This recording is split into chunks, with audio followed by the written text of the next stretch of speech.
Hello दोस्तों, जय हिंद। कैसे हैं? उम्मीद करते हैं कि आप सब बहुत अच्छे होंगे।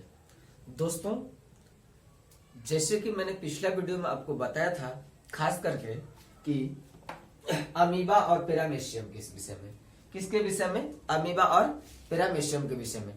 दोनों का जो पाचन है एक ही जैसा होता है।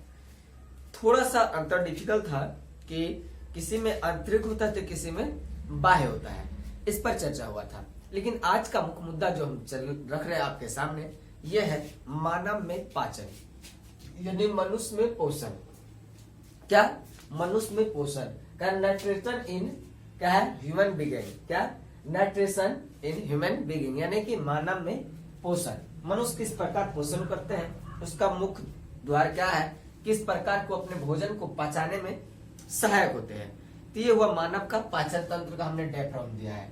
क्या दिया है? मानव का पाचन तंत्र का पूरा संपूर्ण डायफ्राम तैयार किया है। हम इधर बताते जाएंगे और इधर आपको सर्कुलेट करते जाएंगे।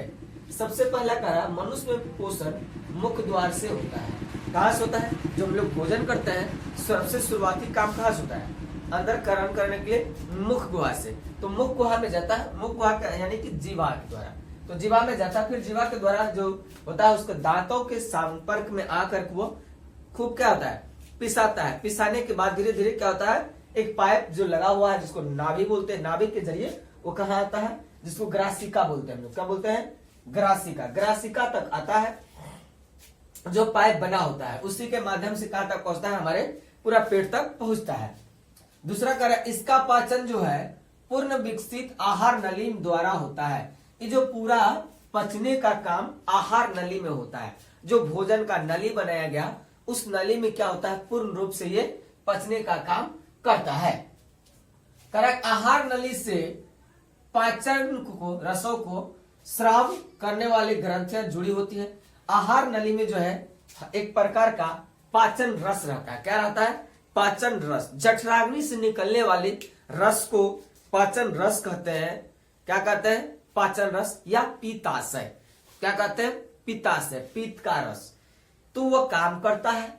करेक्ट। इस प्रकार संपूर्ण आहार नली और पाचन ग्रंथियों की, इस प्रकार संपूर्ण आहार नली क्या करा?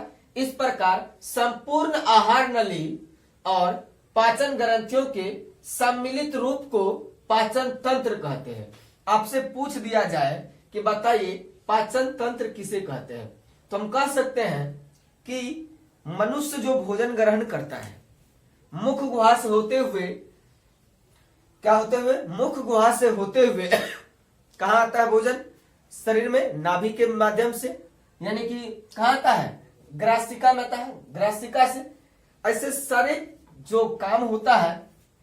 तो ये आहार नली से पाचन रसों का स्राव करने वाली ग्रंथि जुड़ी होती है। पाचन यही ग्रंथि सम्मिलित रूप को जब सबको एक साथ कंबाइंड कर दिया जाए तो पाचन तंत्र कहलाता है। करा मनुष्य में पाचन तंत्र के कई सारे प्रकार होते हैं, के भाग है। मनुष्य में पाचन तंत्र के भाग है बहुत सारा तो नहीं। एक आता है सबसे पहले मुख गुहा में। मुख गुहा के बाद कहा? अग्नाशय, जहां से पित्त रस निकलता है, जो पचाने वाला रस है। तो एक है ना पाचन रस, यानी पूर्ण पचाने वाला। उसके तो पक्काशय में, पक्काशय के बाद फिर आता है छोटी आंत। कहाँ आता है? छोटी आंत, क्षुद्रांत बोलते हैं जिसको। छोटे आंत होते हुए फिर आता है कहा? बड़ी आंत में। कहा आता है? बड़ी आंत में। बड़ी आंत यानी बृहदांत। उसके बाद है क्या कहते हैं? या कोलन भी इसको कहा जाता है। इन सब कुछ होने के बाद प्रोसेस कहाँ आ जाता है? तब देखिए आ जाता है गुदा द्वार, यानी कि बाहर होने की प्रोसेस के लिए तैयार हो जाता है। तो ये जो है आपका जो फोटो है मानव पाचन तंत्र, हमने ये डायग्राम तैयार किया है। तो जो है हम लोग का पेट देखते हैं, इधर मुंह बना दिए हैं, पूरा ना दिखता है। तो सबसे पहले काम हुआ मुख गुहा का। किसका हुआ? मुख गुहा का। मुख गुहा चूक आता है डायरेक्ट कहा? यहाँ से जीवा के माध्यम से क्या हुआ? शुरू हुआ। स्टार्टिंग पॉइंट शुरू हुआ है। क्या हुआ? शुरू हुआ मुख गुहा के माध्यम से शुरू हुआ। जीवा के जरिए क्या करेगा? चबाएगा। तो यहाँ पर दांत भी है मुंह के अंदर में जबड़ा से जुड़ा हुआ दांत है। दांत से क्या होता है? खूब पिसाता है, मुंह की तरफ महीन कर दिया जाता है। फिर ये धीरे धीरे एक जो नालिका लगा हुआ है, नालिका, इस प्रकार का नालिका, इस पर ये आ जाता है। जब इस पर आता है तो ये ग्रासिका में फिर धीरे धीरे क्या करता है? ये आमाशय में पहुंच जाता है, यहां तक आकर के इस सेकेंड स्टेप होता है। कहां आता है? सेकेंड स्टेप कहां पर? आमाशय में। तब जाकर के फिर क्या करता है? क्षुद्रांत में आता है। कहां आता है? क्षुद्रांत। कहां आता है? क्षुद्रांत, जिसको हम लोग क्या बोलते हैं? छोटी आंत के नाम से भी जानते हैं। अब उसके बाद कहां आता है? बृहदांत यानी कोलोन। छोटी आंत क्या करता है? ट्रांसफर कर देता है कुछ देर के बाद किसको? बड़ी आंत को ट्रांसफर कर देता है। बड़ी आंत में क्या होता है? बहुत सारे जो रस निकलता है, खास करके पित्त रस, पित्ताशय यानी कि जठराग्नि से निकलने वाले रस को जठराग्नि रस कहा जाता है, या जठर रस भी कहिए। वही पचाता है भोजन को संपूर्ण रूप से। ये जो हम लोग का शरीर का दिख रहा है इतना वाला भाग ऊपर का, इसको हम लोग बोलते हैं खास करके डायफ्राम। क्या बोला जाता है? डायफ्राम बोला जाता है। अब देखिए, यानी कि नाभि से ऊपर का हिस्सा में जो स्ट्रक्चर अंदर में शरीर का है, इस प्रकार की जो प्रवृत्ति बना हुआ है, इसको बोलते हैं हम लोग पीत का भंडार, पीताशय। क्या बोलते हैं?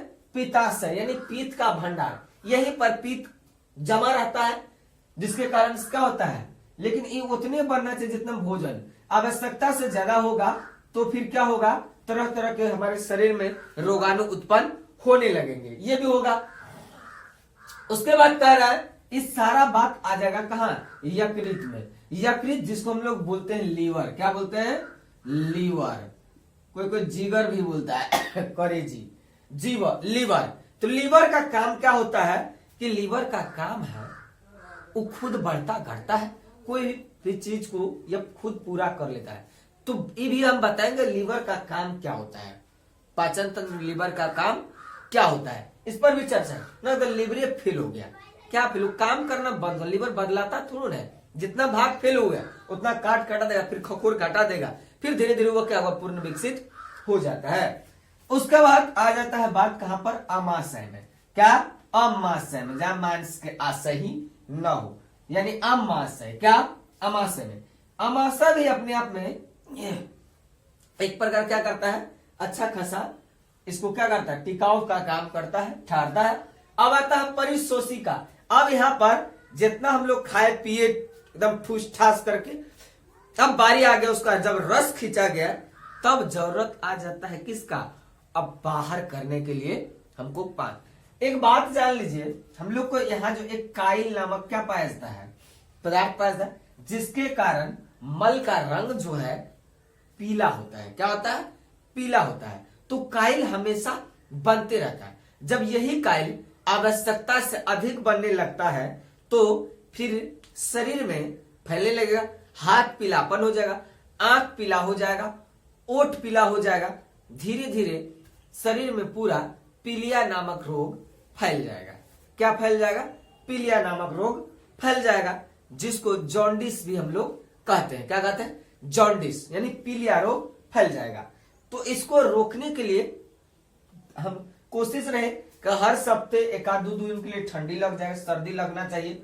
सर्दी नहीं लगेगा तो आदमी के बहुत सारा रोग उत्पन्न हो जाएगा। ना देखते हैं पीलिया रोग होता है यानी कि जॉन्डिस जब होता है, उसको ठंड लगाने के लिए, सर्दी लगाने के डॉक्टर दुनिया भर के दवाई लिखेगा कि जितना जल्दी सर्दी लग जाए, और जब सर्दी लग जाएगा तो फिर इसका सारा क्या होगा? रोग ही खत्म हो जाएगा शरीर से।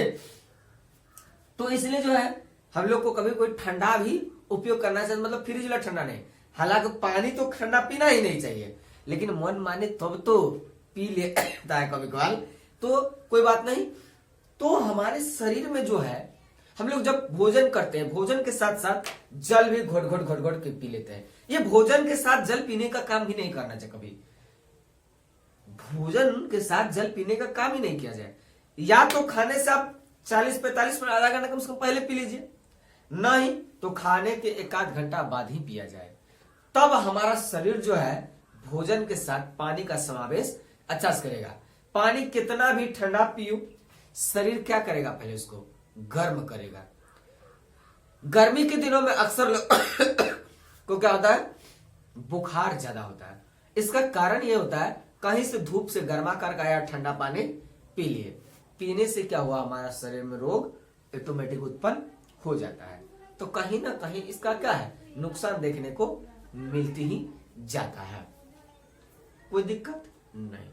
तो आज का मुख्य मुद्दा क्या हुआ आपका, खत्म हुआ, मनुष्य में पोषण। तो चलते हैं आगे। जय हिंद, जय भारत।